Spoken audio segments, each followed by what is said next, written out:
Another successful dive. Catching memories called mementos allows me to dive into the past. The day little Peggy was killed, I survived. Miraculously, somehow, I survived. In exchange for losing my memory, I gained this power. That has to be a sign of something. The past will surely tell me the truth.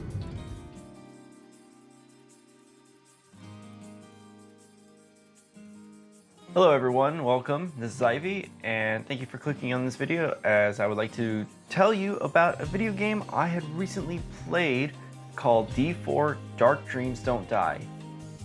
Many of you may not have heard of this game before, and it's a real shame because this is probably one of the weirdest games you'll really enjoy that came out during this generation of Xbox One gaming. D4 is an adventure game developed by Access Games and published by Microsoft Studios, making it a console exclusive to the Xbox One that launched worldwide on September 19, 2014. It would eventually get a PC port published by Playism on June 5, 2015. Another big significance of the game is that it is directed and written by none other than Hidetaka Suehiro, aka Swery, who many of you may know from his previous work called Deadly Premonition. In D4, you'll be taking control of David Young, a private investigator who is trying to solve the mystery of his murdered wife, Peggy Young. Helping him are also a couple of his companions, one of them being his roommate, Amanda, who has the personality of a cat. No, I'm serious. She just acts like a cat, and I can't tell you why. Then there's also David's best friend and partner, Forrest Kaysen. For anyone that has played Deadly Premonition, no, I cannot say if this Forrest from D4 and Forrest from Deadly Premonition are the same person or just sharing the same name for Easter egg's sake.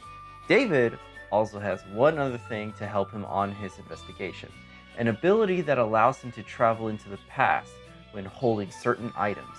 Here, these are called mementos. With one of these, he will soon find himself on an airplane in mid-flight that already happened as he hopes to find more information on who killed Peggy. There are two ways to control the game on Xbox One. You can either use a regular controller or the Kinect camera. I only used the controller when playing through the game and it was just fine. I can't say what it's like using the Kinect for this game, but it seemed to be responsive enough from what I've seen online. You're mainly going to be walking around David's apartment, or you'll be transplanted into the airplane to progress the story. You'll also come across side quests to complete at your own whim. There are quite a few of them, and it's good because going through the main story of the game will take you no time at all. What I will say, if you choose any to do, the meal you share with Forrest is a riot to sit through. Please do that one. Don't miss out on it.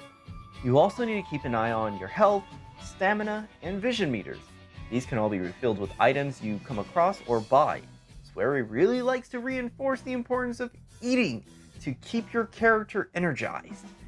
Other major elements of the gameplay is by interacting with the large cast of weird, eccentric characters from a US Marshal, a paranoid passenger, and a high-profile fashion designer.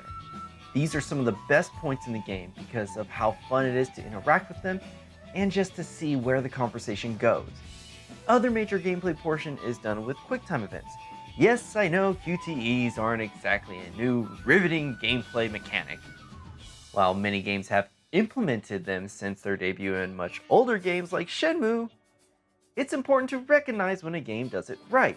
And here, because they're limited to only certain action points in the game, they actually feel a bit more immersive for the player and far more enjoyable than when done in games like Silent Hill Homecoming. So with an interesting plot, goofy characters, protagonists with cool powers, what should stop you from checking out D4? Well, it's a big problem. See, the game is actually only Season 1 of the whole story. Containing an epilogue and 2 episodes of the whole plot, the game has seen to debut with very low sales and only reached around 1.3 million downloads after around 7 months of its launch. Swery eventually left Access Games and has stated that no sequel will ever come.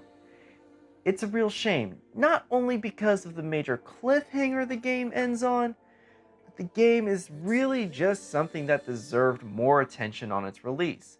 And I'm actually mad at myself for not playing the game when it first came out. I can't say that the low sales happened just because of things maybe by a lack of marketing, or maybe if it wasn't a console exclusive it would have done better. Who knows? But right now to me, it has one of the best art directions in all of games that came over the last 5 years. Its TV show-like presentation was a great way to double down on its episodic nature. Most of all, it just leaves you wanting more. Even with all that said, knowing that there may never be a sequel, I still highly recommend you trying the game on Xbox One or PC. I hope that maybe with the resurrection of Deadly Premonition having its sequel just released not that long ago on the Nintendo Switch, maybe one day in the future we can also see David Young come back and finally solve his case, find out who killed Peggy.